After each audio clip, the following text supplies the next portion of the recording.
Hey everybody, it's Jason Blaha here, and today I want to talk to you guys a little bit about why we don't show off in the gym. We don't show off when it comes to weights and things like that, and people need to step back and assess things and think things through.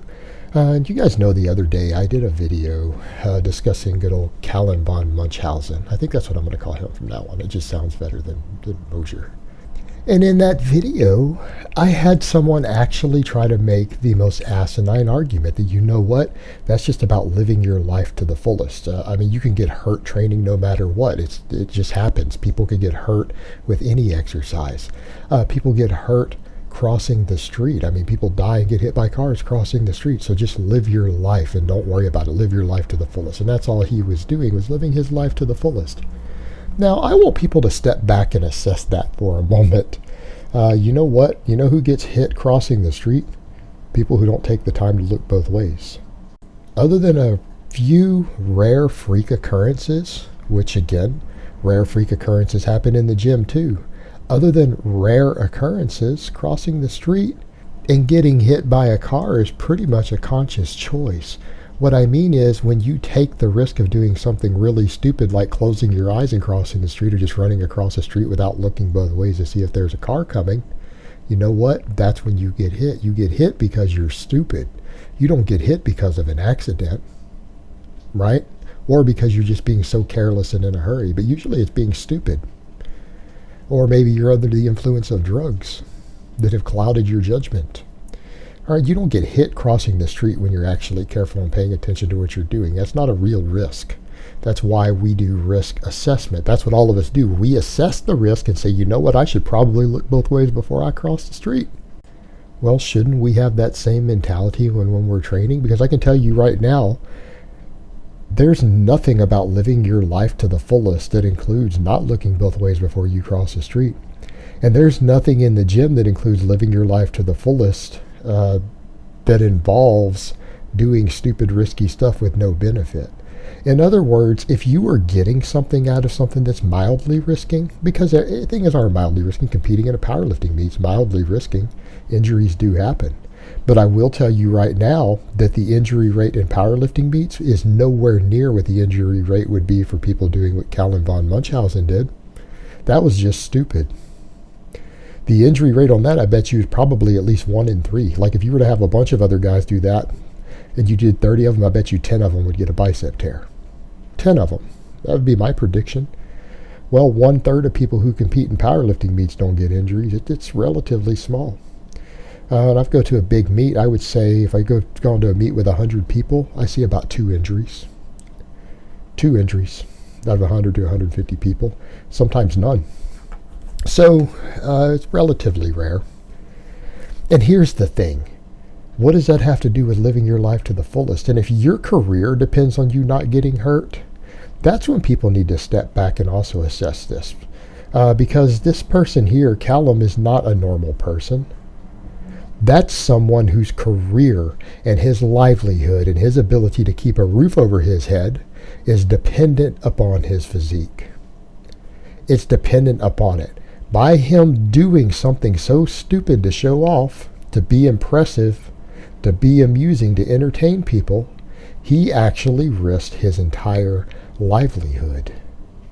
He risked his entire livelihood, because if he had gotten a worse bicep tear and his bicep had completely ruptured and had to be reattached, do you think he would ever probably have a great arms again? Probably not. His left bicep would be looking like mine.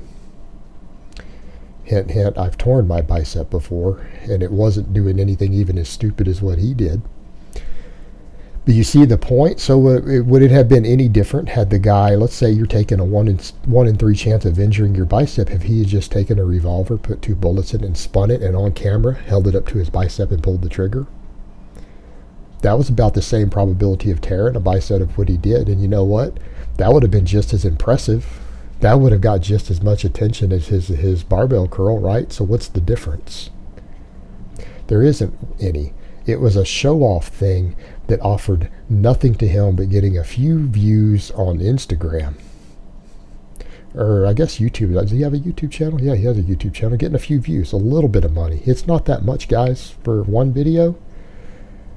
You're not going to make that much off of that. So he took a career ending risk, worst case scenario, for one little video clip of a stunt.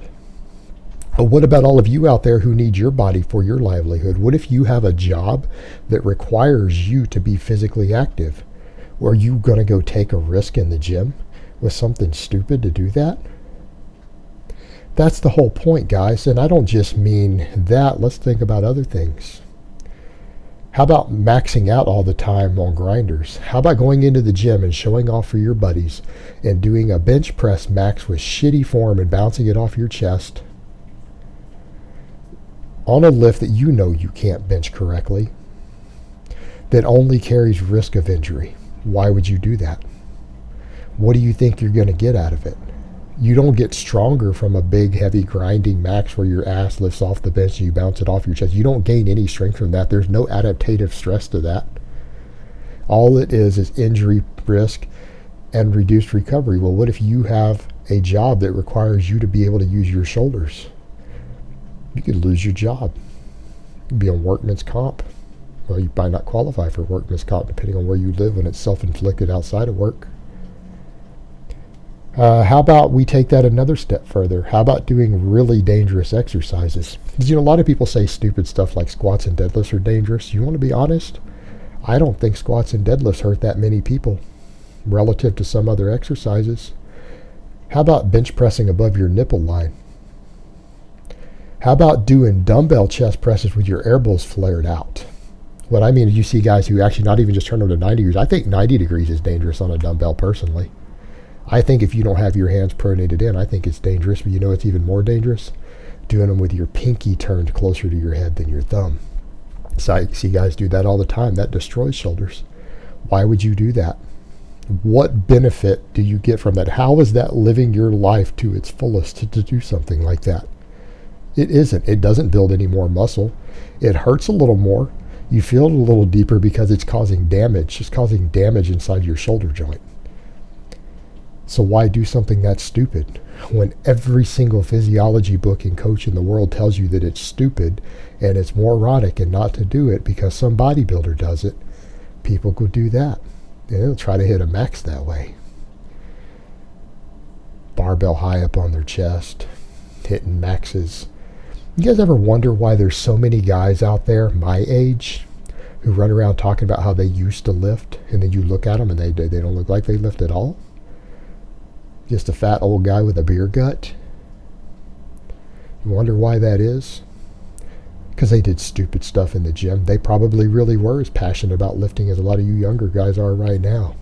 They did stupid, risky stuff with no trade-off, and now look where they are for it.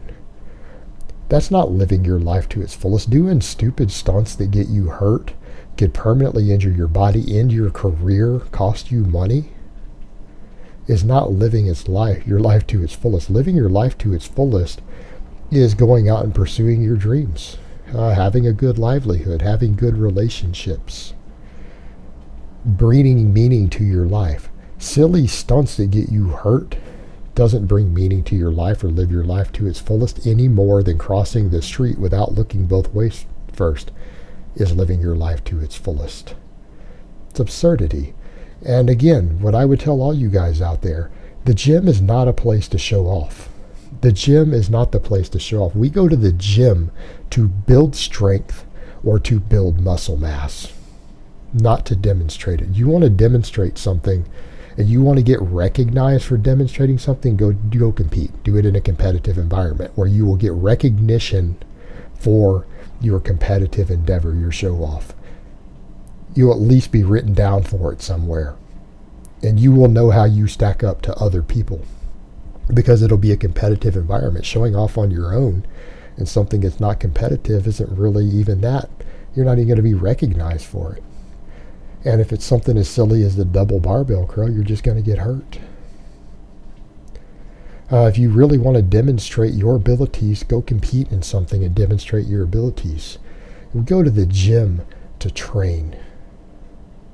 We go to the gym to improve ourselves, not to injure ourselves. If you are getting hurt in training, if you're getting hurt in the gym, it's time to seriously step back and reassess what you are doing.